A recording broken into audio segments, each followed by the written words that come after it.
Hi again, this is Tita Chang for Talk with Tita Chang.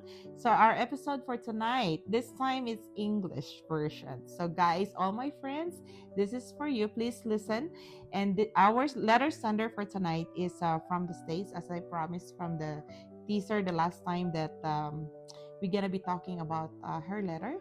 So it's more very emotional on my end because her stories are really full of emotions.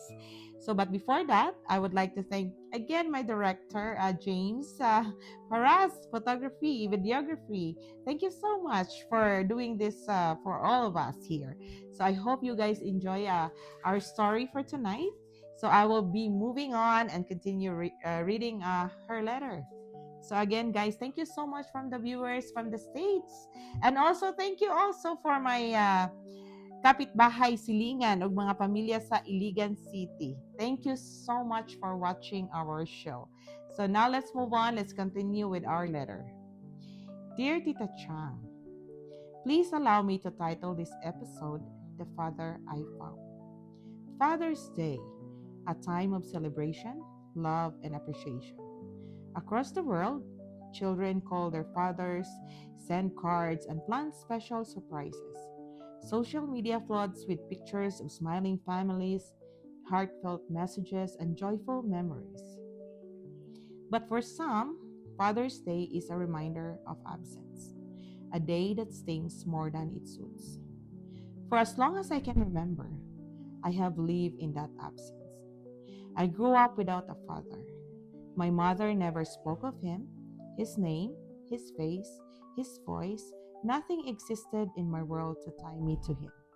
I never knew if he even knew I existed. 19 years of silence, 19 years of questions that had no answers. I tried not to think about it, but some days made it impossible to ignore. The first Father's Day I remember, I was 8 years old. My school held events for kids and their dads, father daughter dances, lake days, special dinners. I watched my friends beam with excitement, their hands held tightly in a strong, safe grip of their fathers. I saw them run into open arms, laughing without a care in the world, and I stood alone, wondering why I didn't have that. One particular year, the father daughter dance became impossible to ignore. My friends were all attending and insisted I come. It will be fun, they said. But what they didn't understand was that I wasn't just missing a dance partner, I was missing a piece of my life. That afternoon, as other girls rushed home to get ready, I stayed behind. I scrolled through Instagram, watching posts after posts of kids celebrating their dads. Happy Father's Day. Best dad ever. I love you, Dad.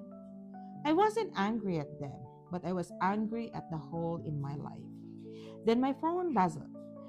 It was my friend Hannah. Are you going to the dance? I stared at that message for a long time. I wanted to say no, but something inside me whispered, go. I thought about who I could bring, and the first person who came to mind was my uncle. With a hopeful heart, I called him. When he answered with a warm and immediate, of course I'll go with you, I felt a weight lift. That evening, I put on my pink floppy dress. My mother applied a little makeup, smiling as she saw me transform. For a moment, I let myself feel excited.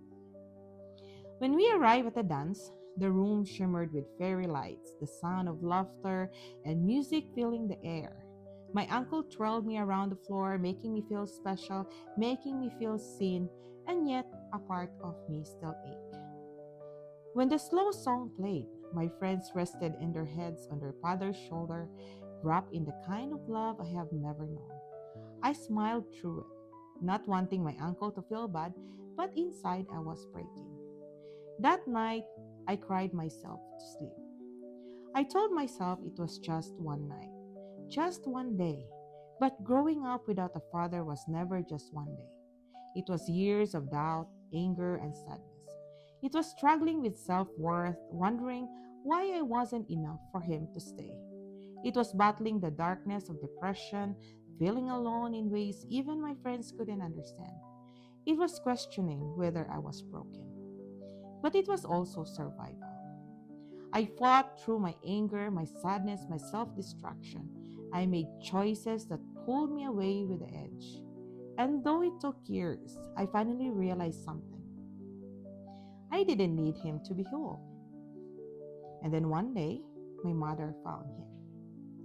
She showed me his picture, the man whose absence had shaped me, the man who had lived in my questions, my dreams, and my pain. I stared at the screen, waiting for something anger, sadness, relief, but instead I felt nothing. Because as I turned away from that image, my eyes landed on my true father, the one who had been there all along. My father wasn't the man in the picture. My father was the one who showed up, the one who cared, the one who, without hesitation, took my hand to dance when I was afraid to stand alone. At that moment, I knew I found my father. I got you done. Thank you so much for sending your letters. It inspires a lot of kids who don't have a father. You don't need to have a full blooded father to be a father. Everybody can be a father as long as they are there for their kids, supporting, giving all the responsibility as a father. And these stories of yours touch my heart because I know that you are in a good hands right now and you're very successful right now. And I'm so happy that you have a good life without your real father, but instead found the real dad. And I know this dad of yours loves you so much. And I'm so grateful and thankful for him that he stayed with you and be with you in time of hardship, happiness, and all the memories that you have in your life. Thank you so much once again. I cannot tell your name, but I'm so glad that finally you have the courage to write us your letter. And for all those kids who don't have a father out there, every father in this world doesn't need to be in your blood. All the fathers around you, your uncle can be your father, your friends can be your father, but you have to remember this. You should become whole yourself and then live your life according to what you believe. And always, always believe in yourself. There's no hole, there's no missing in your life. As long as you love yourself, everything will be okay.